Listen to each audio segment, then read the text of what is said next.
Bienvenidos. En esta ocasión vamos a entender cómo podemos seleccionar las fuentes para realizar nuestra presentación.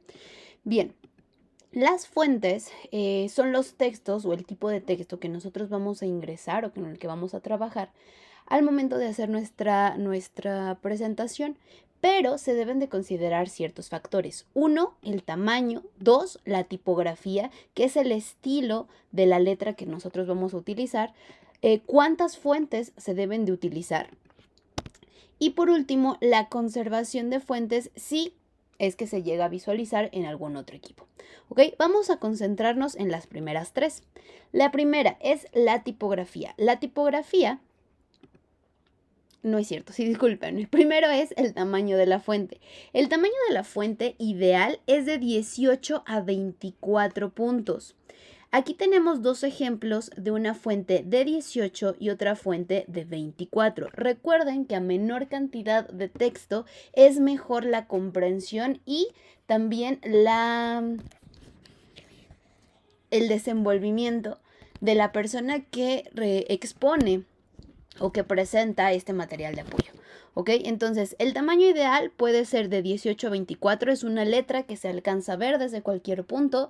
Si estamos a lo mejor en una sala de capacitación, si estamos en un auditorio, es una letra que con un esfuerzo muy pequeño la vamos a poder leer, pero tenemos que tener ciertas consideraciones si la vamos a cambiar. 1, tiene que ser, el texto puede ser más grande o más pequeño, pero tenemos que cuidar este aspecto. Si yo coloco puro texto muy grande, como por ejemplo este que es un tamaño 66, se pierde la información o se pierde el mensaje y lo único que vamos a ver es la forma. Solo vamos a ver las formas, pero no vamos a entender el mensaje que nos quiere dar. Y al contrario, si utilizamos un texto muy chiquito, que este es tamaño 9, no lo vamos a alcanzar a ver y tenemos que incluso esforzarnos más para poder verlo.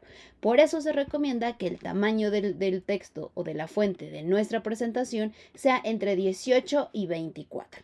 En nuestro caso, como este material lo están visualizando en sus computadoras o en sus teléfonos, no hay ningún problema y lo podemos manejar en una fuente 12, pero nosotros lo podríamos cambiar para que fuera más todavía sencillo entenderlo y se vería de esta forma.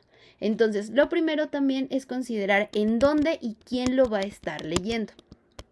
Una vez que ya tengo considerado eso, ahora sí voy a pasar a la tipografía. En la tipografía tenemos dos tipos, las fuentes serif y las fuentes sans serif.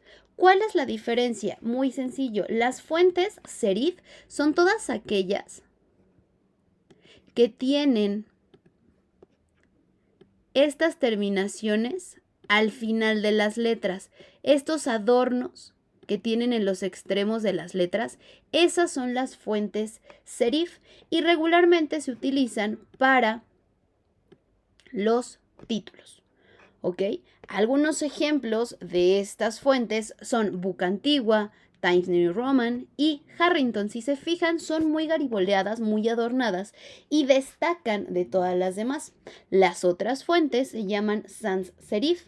Las sans serif son fuentes más limpias y simples, no tienen terminaciones gariboleadas ni mucho menos, pero tenemos que tener cuidado porque existen algunas que llegan a ser demasiado informales.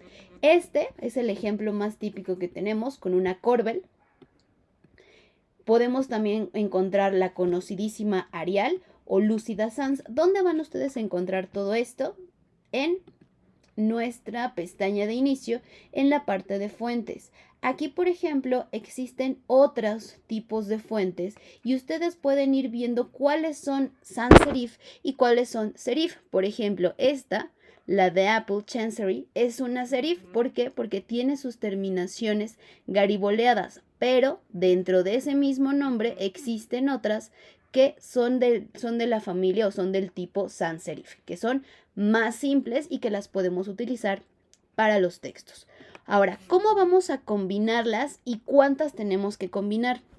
Nosotros podemos combinar hasta 4 tipos de fuentes. Se pueden mezclar entre sans serif, entre simples, o serif, entre las gariboleadas.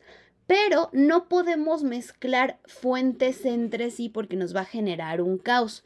Como por ejemplo aquí. Nosotros tenemos en este ejemplo del lado izquierdo diferentes fuentes, unas muy gariboleadas, otras más o menos y otras totalmente simples. Esto llega a generar mucho descontrol y ruido en nuestras presentaciones. Lo que se recomienda ampliamente es trabajar con las familias de fuentes.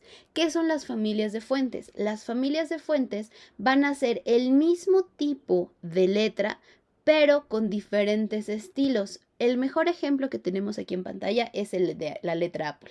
Nosotros tenemos esta letra Apple, tenemos las letras gariboleadas que podemos utilizar para el título, pero también tenemos letras más simples que podemos utilizar para el cuerpo del mensaje. Ahora, vamos a aplicar todo esto y lo vamos a ver en el siguiente punto.